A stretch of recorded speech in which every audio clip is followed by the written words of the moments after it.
जय भीम। जदि जीआरएस रे यह लागू हेबो नहीं ठिका संस्था ताले ओडिशा राज्य रे 60,000 आउटसोर्सिंग विभिन्न सेक्टर रे काम करचंती ताले ये 60,000 तो संरक्षण रहिबो नहीं एवं तत्सहित 2,80,000 एम्प्लॉय जो माने अछंती से तो लगे से लागू हम नहीं ताहा भी ठिका संस्था एवं आशा जो अच्छी ओडिशा रे 46,566 पोस्ट आशा आशा भी होची स्वेच्छासेवी संगठन संस्था सेठी भी रिजर्वेशन लागू हम नहीं एवं अंगनवाड़ी वर्कर प्राय से माने भी 20,000 पाखापाखि से माने भी पाइबे सेठी भी रिजर्वेशन लागू हम नहीं एवं जदि भारत सरकार को रेलवाई को देखा जाए 1,53,463 आउटसोर्सिंग पिला रेलवे रे अछंती ठिका रे एवं जदि देखा जिवो राज्य सरकार को बा केंद्र सरकार को बैंकिंग बैंक का तो संपूर्ण घरोईकरण सेठी भी रिजर्वेशन लागू हम नहीं आपणकर 108 जो एम्बुलेंस गाड़ी जो माने नउचंती ताहा भी घरोई संस्था सेठी रिजर्वेशन लागू हम नहीं आपणकर आहार केंद्र रे जो माने अछंती सेठी भी रिजर्वेशन लागू हम नहीं मेडिकल रे जो सिक्योरिटी गार्ड नउचंती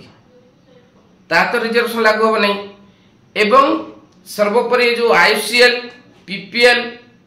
एनटीपीएचएल थर्मल ये जो कंपनी माने रहिले एवं घरोईकरण जो सुपर हॉस्पिटल कर देइचंती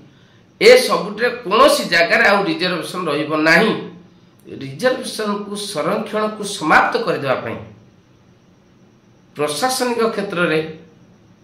व्यवस्थापिका रे फेल होला पर एबे न्यायपालिका को षडयंत्र कर जायछि निकट क्रिमिलेयर को लागू कर देले एवं आमर जो मेंढा विधायक एमपी माने मंत्री माने जाइछंती से माने को बुझे दिया गला जे तमरो रिजर्वेशन राजनीतिक क्षेत्र क्रिमिलेयर होबो नै तेणु से माने चुप रही गले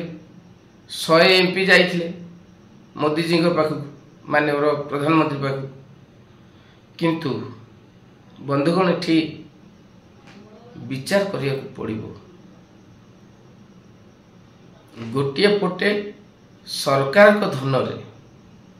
सबुजाक सरकार को द्वारा परिचालित हुई से पोल हो से हेल्थ हो सड़क पथ हो सड़क पथर सबुजाक काम तो कॉन्ट्राक्चुअल दे जाई सब रास्ता फास्ता सब आ किछ नहीं आगे सेतु भवन थिला ताकू भी प्राइवेटाइजेशन कर दैछंती आ तो कौन सी भवन नहीं आ तो इलेक्ट्रिक रे जो गुडा थिला इलेक्ट्रिक तो टीपीसीएल को दिया जाई इलेक्ट्रिक बोर्ड थिला गवर्नमेंट ताक तो भांगी देई कि उसको नेस्को साउथ को सेसु एमत कर देले ताहले एबे देखिबे गाँ जो डाक्तरखाना अछि पशु डाक्तरखाना सेठी कोन कर देले सेठी तो जो एलआई मान को सब घरोईकरण कर दिया जाई एवं जो सरकार को खाद्य जोगाण विभाग रे जो डीलर नियुक्ति सेठी तो रिजर्वेशन आदौ रही नहीं तेणु एससी एसटी एक्ट को पंगु कर देवा पाई संरक्षण को समाप्त कर देवा पाई आगामी युवपीढ़ी को संपूर्ण हत्या कर देवा पाई एवं विशेषकर बाबा साहेब आंबेडकर नाम को माटी रे मिसई देवा पाई ताकू भूले देवा पाई गोटे हीन षडयंत्र हेछि संविधान रहिबो किंतु तार धारा को अकामी कर दिया जिवो संरक्षण रहिबो किंतु सरकार का हाथ रे किछ रहिबो नाही एससी एसटी पीओ एक्ट रहिबो किंतु तार दफा सब कोल करा जिवो तो ए जो षडयंत्र हेछि ए ठीक 8 तारिख रे जो राय देले ओडिसा रा माननीय उच्चतम न्यायालय जो राय देले तार 4 दिन परे आज विधानसभा आरंभ होगा जाऊँगी मोर खाली भाई कहवाई अच्छे ये जो एससी एसटी सांसद विधायक मंत्री माने ये राज्य सरकार को कहते कि गोटे रिव्यू पिटिशन करा जाऊ पुनर्विचार करा जाऊ। आपण देखिए प्रत्येक कॉलेज रे प्रत्येक स्कूल रे गवर्निंग बॉडी बा मैनेजमेंट कमिटी अपॉइंटमेंट दउची अपॉइंटमेंट रे सिटी रिजर्वेशन नहीं क्लरिकल हो पियन चपरासी हो वाचमैन हो माली हो किंतु जत्ते बेले 5 वर्ष खटिले 3 वर्ष खटिले से कौन हम ये आउटसोर्सिंग हो ये समस्त सरकार से कौन करेंगे ना ताकू रेगुलर करेंगे जिते रेगुलर करेंगे कौन हम सरकार को दरवा ने सरकार को दरवा नेला बेलू एत वर्ष खटीचु हिसाब रे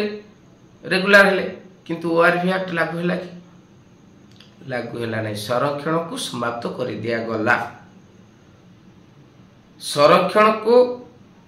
समाप्त करागला जिते गण शिक्षक करागला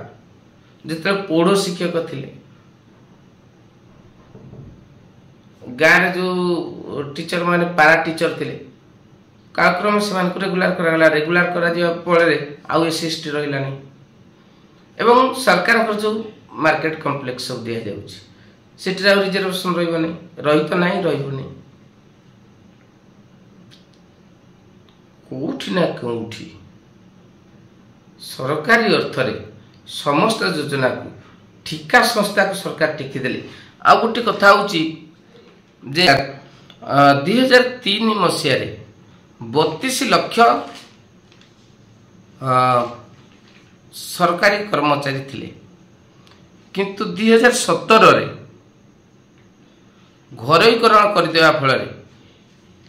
सीधा 17 लाख कर्मचारी कमी गले एवं ये जो 17 लाख कर्मचारी विभिन्न कंपनी की पड़े गले एवं कंपनी रे आउ रिहैबिलिटेशन बा एससीएसटी एक्ट जो संरक्षण ये लगी पारा नहीं। सब बड़ कथा हूँ रेलवे आपण मैंने देखुवे रेलवे की तो विभिन्न संस्था नहीं जाती ठिकार पारादीप बड़ फस्फेट जोटा अच्छी पारादीप फस्फेट एवं सबुठारु जितेबाला निजीकरण बा घरोईकरण आरंभ है सेटा थिला कोठी सेठी थिला स्कैवेंडर 4th ग्रेड लागू करथिले एवं ताकू पुणी कोठी आरंभ करथिले ना FCI food corporation of India. तेणु राज्य सरकार को षड्यंत्र केंद्र सरकार को जो मनुवादी जो डबल इंजिन षड्यंत्र दलित समाज प्रति आदिवासी समाज प्रति पछुआ वर्ग समाज प्रति डबल धोखा अर्थात पीओ एक्ट को खत्म करदबा एवं संरक्षण को अकामी करदबा संरक्षण को खत्म करदबा पीओ एक्ट को अकामी करदबा यही योजना रे वर्तमान मनुवादी षड्यंत्र आरंभ हो जाइछि। तेणु जो सांसद माने अछंती भाई चंद्रशेखर आजाद को धन्यवाद देवी भीमार मुख्य जे कि पार्लियामेंट उठाउछंती किंतु ओडिसा जो मेंढा जो गोलामी चाटू चानकार एससी एसटी ये रु जाइछंती रिजर्वेशन जीतिछंती किंतु मुह खुलु नाहंती कुंभ मेला को आस समस्त डाकुछंती किंतु याडे जे पाद तलर माटी खसी गलानी आम समाज खसी गले सेति प्रति ओडिशार सांसद विधायक माने आज मुख्यबोधी रही जाइछंती।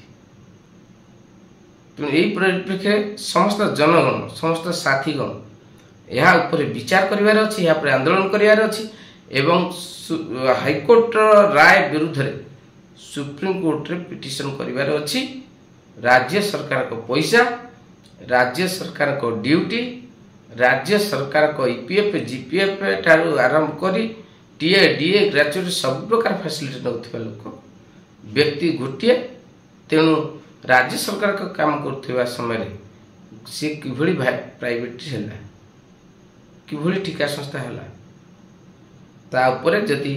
विचार न करा जाए ताले संरक्षण को समाप्त करवा एक प्रकार चूड़ांत हो। जय भीम, जय भारत।